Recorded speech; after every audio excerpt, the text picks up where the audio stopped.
शिवरात्रि व्रत के महत्व की कथा। इस व्रत के माहात्म्य की अनेक कथाएं ग्रंथ में पाई जाती है।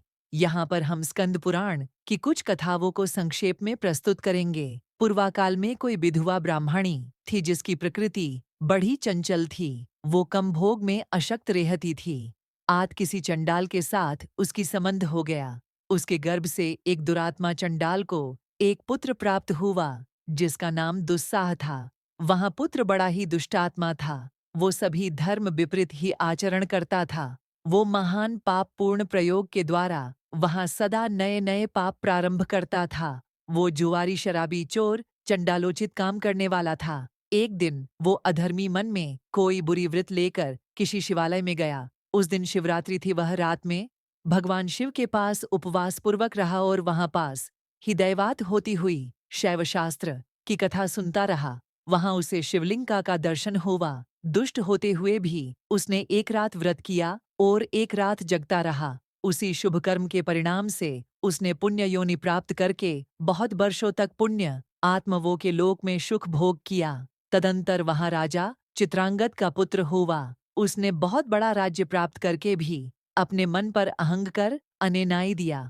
भगवान शिव भक्ति करते हुए वहां सदा शिव धर्म के पालन में तत्पर रहा। शिव संबंधी शास्त्रों को मान्यता देकर वहां उन्हीं के अनुसार शिव पूज करता था। शिव भक्ति की कथा सुनने से उसमें प्रेम की सभी लक्षण प्रकट हो जाते थे। उसे शिवजी की प्रेम लक्षणा भक्ति प्राप्ति हुई। भगवान शिव के ध्यान में निरंतर संलग्न रहने के कारण उसकी सारी आयु व्रत में ही बीती। भगवान शिव इस संसार में पशुओं तथा ज्ञानियों को समान रूप से सुलभ है। शिवरात्रि के उपवास से राजा को उत्तम ज्ञान प्राप्त हुआ। उस ज्ञान से सब प्राणियों में निरंतर संभाव का अनुभव हुआ। तत्पश्चात ये अनुभव हुआ कि इस संसार में कोई भी वस्तु नहीं है जो भगवान शिव से रहित हो। राजा विचित्रवीर्य यह ज्ञान प्राप्त करके भगवान शिव के अत्यंत प्रिय हो गए। शिवरात्रि के उपवास से राजा को उत्तम ज्ञान प्राप्त हुआ। उसके ज्ञान से सब प्राणियों में निरंतर संभाव का अनुभव हुआ। तत्पश्चात ये अनुभव हुआ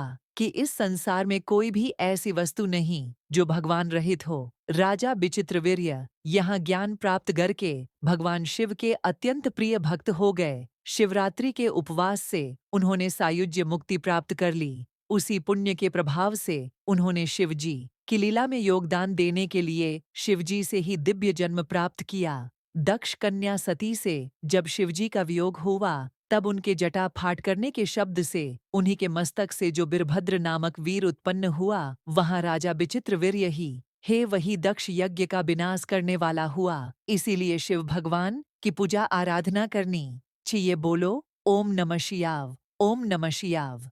अगर कहानी अच्छी लगी तो लाइक शेयर और सब्सक्राइब कर देना।